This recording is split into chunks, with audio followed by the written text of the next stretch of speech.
चुनावी खबरों से जुड़ी हुई है। जी हां, जेपी नड्डा और अमित शाह आज शाम जयपुर जा रहे हैं।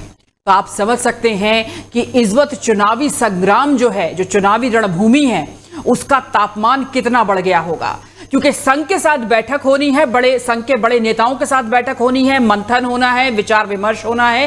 किन लोगों को, किन नेताओं को जगह इसमें मिलेगी? जिन्होंने काम किया है, जिन्होंने 10,000 से ज्यादा वोटों से जीत दर्ज की है, और उनकी कॉन्स्टिट्यूएंसी के लोग, उनके क्षेत्र के लोग क्या कहते हैं, क्योंकि पार्टी लगातार अंदरूनी सर्वे करवा रही है।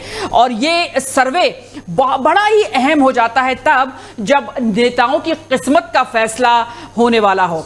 संजय वर्मा हमारे साथ मौजूद है। संजय, खबर ये आ रही है कि जेपी नड्डा, अमित शाह पहुंचने वाले हैं आज शाम तक जयपुर, और जहां पर संघ के बड़े नेताओं के साथ बैठक भी होगी, और 35 से 30 नाम ऐसे हैं जिन पर सर्वे करवाया गया है, और जीत जिसकी बड़े वोटों से हुई होगी, यानी कि 10,000 वोटों से, उसको टिकट मिलने की तो संभावना है, लेकिन उसके साथ साथ 5 सांसदों के नामों का जिक्र भी है। आपके पास कोई इंफॉर्मेशन है इसके बारे में? हाँ बिल्कुल, मैं बताता हूँ हुमरा, जिस तरह से राजस्थान में भारतीय जनता पार्टी पूरा एड़ी से चोटी तक का जोर लगाने में लगी है कि किसी से सत्ता में वापस। इसके लिए लगातार भारतीय जनता पार्टी के राष्ट्रीय स्तर के नेता राजस्थान में आ रहे हैं और पार्टी कार्यकर्ताओं को जिस तरह सर्वे के आधार पर फीडबैक ले रहे हैं। कल शाम को जो है प्रहलाद जोशी, जो पार्टी चुनाव समिति के यहाँ के अध्यक्ष हैं, प्रभारी हैं, उन्होंने लगातार देर रात तक बैठकों का दौर जारी रहा, और एक जो फीडबैक जिलों से आया है, जिलाध्यक्षों के माध्यम से, सर्वे के माध्यम से आया है, उस पर चर्चा हुई, लंबी चर्चा चली हर जिलेवाज और विधानसभावाज, और आज उसी पर चर्चा करने अमित शाह, जेपी नड्डा शाम को 8 बजे भारतीय जनता पार्टी कार्यालय पर पहुंचेंगे। मेरे पीछे देख सकते हैं कि पूरी तैयारी हो गई है और सुरक्षा के तमाम बड़े इंतजाम किए गए हैं, और अंदर जाने के लिए हर मीडिया से लेकर तमाम लोगों को रोक दिया गया है। और इसी के बीच अमित शाह और जेपी नड्डा के बीच आज अजमेर दक्षिण विधानसभा क्षेत्र से कुछ कार्यकर्ता जो वर्तमान विधायक हैं 4 बार से, अनीता बघेल, उनके विरोध में जहाँ आए हैं, और तमाम कह रहे हैं कि अनीता बघेल को एक बार टिकट ना दिया जाए। तो जिस तरह से की गुटबाजी है, वो भी अमित शाह और जेपी नड्डा के आने से पहले भी कहीं ना कहीं मुखर होती हुई आपके सामने नजर आ रही है। लगातार जिस तरह वसुंधरा राजे की बिल्कुल तो संजय, जो ये जो आप हमें तस्वीर दिखा रहे हैं,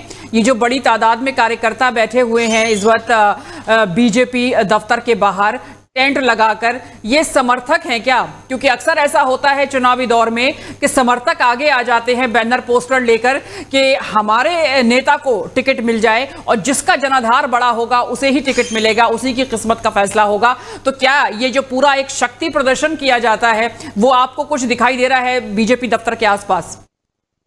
बिल्कुल, ये समर्थक नहीं है, ये विरोध में आए हैं हुमरा जी। जिस तरह से जो अनीता बघेल है, 4 बार की अजमेर दक्षिण से विधायक हैं, उनका विरोध करने आए हैं कि उनको इस बार टिकट ना दिया जाए। और जो बीजेपी का कोर कार्यकर्ता है, ब्लॉक स्तर से लेकर जिला स्तर और मंडल स्तर के कार्यकर्ता है, वो उनका कहना है कि अनीता बघेल का व्यवहार अच्छा नहीं है, इस बार इसलिए उनको टिकट ना दी जाए, उनकी जगह किसी और को दे दिया जाए। वो कमल के फूल के साथ है लगातार। हमने कुछ कार्यकर्ताओं से बात, यानी कि संजय, आप ये कह रहे हैं कि ये समर्थक नहीं है, ये बल्कि विरोध में बैठे हैं कि जिस नेता ने उनका काम नहीं किया है, जिसके लिए उनको चुना गया था, उन्होंने काम नहीं किया है, उनको टिकट ना दिया जाए, किसी और को टिकट दिया जाए। लेकिन किसी और के फेवर में ये जरूर होंगे, जैसा कि मैंने पहले सवाल आपसे किया था, जरूर दूसरे शख्स का या दूसरे नेता का ये समर्थन करने के लिए इस वक्त यहां पर होंगे। लेकिन इसलिए शायद जो सांसद नेता हैं वहां पर, वो डर भी गए हैं। महिला आरक्षण बिल पास हो गया है संजय, महिला दृष्टिकोण को अगर देखें तो इस वक्त बीजेपी का बिल्कुल अलग रुख नजर आ रहा है। वो महिला जो दावेदार हैं, उनको लेकर किस तरीके से वो मंथन कर रही है और किस तरीके से छटनी चल रही है, ये भी बड़ा सवाल होगा इस वक्त। हाँ बिल्कुल, जिस तरह से आपने एक सवाल जो कहा कि विरोध में है, निश्चित तौर पर विरोध में है, लेकिन जब हमने इनसे बात की तो समर्थक में किसके समर्थन में है ये इन्होंने कुछ नहीं बताया। इनका सीधा कहना था कि वो कमल के फूल के साथ है। जिस तरह से नरेंद्र मोदी 25 तारीख को यहाँ आए थे और एक संदेश देके गए थे कि व्यक्ति को नहीं, कमल के फूल को चुने और कमल के फूल के लिए काम करें। नरेंद्र मोदी के लिए, वसुंधरा के लिए, सीपी जोशी किसी व्यक्ति के लिए काम ना करें, कमल के लिए, फूल के लिए काम करें। वही आज इन कार्यकर्ताओं से जब हमने बात की और हम आप द्वारा इनसे बात करने का प्रयास करते हैं कि इनका कहना है कि कमल का फूल के साथ हैं वो, और जिसको भी टिकट पार्टी देगी वो उसके साथ रहेंगे, पर अनीता बघेल के साथ वो नहीं रहेंगे। तो कहीं ना कहीं जिस तरह से पार्टी के अंदर जो विरोध का सुर है वो मुखर होते जा रहे हैं। जी आप बताइए किस का विरोध है?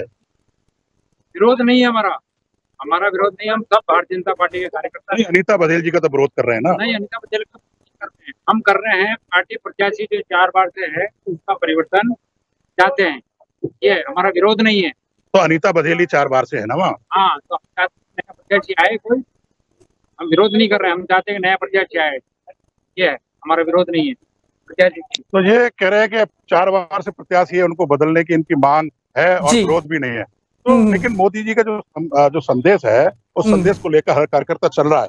लेकिन वही वसुंधरा राजे की लगातार जिस तरह से प्रदेश जी। कार्यालय से दूरी बढ़ती जा रही है, वो भी एक चिंता का विषय हुमरा माना जा रहा है, क्योंकि वसुंधरा राजे का एक राजस्थान में अपना एक कैडर है, ब्लॉक स्तर से लेकर मंडल स्तर और जिला स्तर तक जो बीजेपी का कोर जो कार्यकर्ता है या पदाधिकारी हैं या जो भी बीजेपी से जुड़े हैं, वो वसुंधरा एक अपना अहम रोल रखती हैं। अब जी। देखना है कि पार्टी इस डैमेज कंट्रोल को आज अमित शाह और जेपी नड्डा आके कितना डैमेज कंट्रोल को कर पाते हैं, और उनका जो दौरा है इसी को लेके है, जो पार्टी में डैमेज कंट्रोल लगातार हो रहा है, जिससे पार्टी को चुनाव में नुकसान हो सकता है। उस देखिए damage control को संजय, एक सवाल तो यहाँ पर जैसा कि मैंने आपसे अभी पूछा भी था कि महिला आरक्षण बिल जब से पास हुआ है, कहीं ना कहीं तो वो डर उन नेताओं में नजर आ रहा है, क्योंकि जो महिला प्रत्याशी हैं उनको आगे रखने की कोशिश की जा रही है, और संजय इस वक्त कोशिश कर रहे हैं नेता से बात करने की, वहां पर मौजूद है बीजेपी दफ्तर पर। जी संजय। जी जी, घनश्याम तिवारी जी हैं, राज्यसभा सांसद हैं और बीजेपी के बड़े वरिष्ठ कार्यकर्ता रहे हैं, कई बार विधायक रहे हैं और इस बार राज्यसभा सांसद है। बीच में इनकी भी वसुंधरा राजे को लेकर कुछ भारतीय जनता पार्टी से दूरियां हो गई थी। आज हमारे साथ उनसे ही पूछते हैं कि किस तरह लिस्ट का जारी हो सकती है, बस ये सवाल। जी, प्रदेश कार्यालय पर जिस तरह से अनीता बघेल जी का विरोध हो रहा है, क्या मुझे पता नहीं किसका विरोध है। कोई भी जवाब देने को तैयार नहीं है कि किसका विरोध है किसका नहीं है। तो लगातार इस तरह से पार्टी के अंदर है। अब देखते हैं अमित शाह और जेपी नड्डा जो डैमेज कंट्रोल की बात कर रहे हैं, वो कितना यहाँ डैमेज कंट्रोल कर पाते हैं, ये उनके आने के बाद और बैठकों के दौर जब रात को 8 बजे के बाद शुरू होगा तब पता चल सकेगा। जी संजय, बिल्कुल संजय, हम आपसे और भी आगे अपडेट लेते रहेंगे। फिलहाल बहुत बहुत शुक्रिया आपका।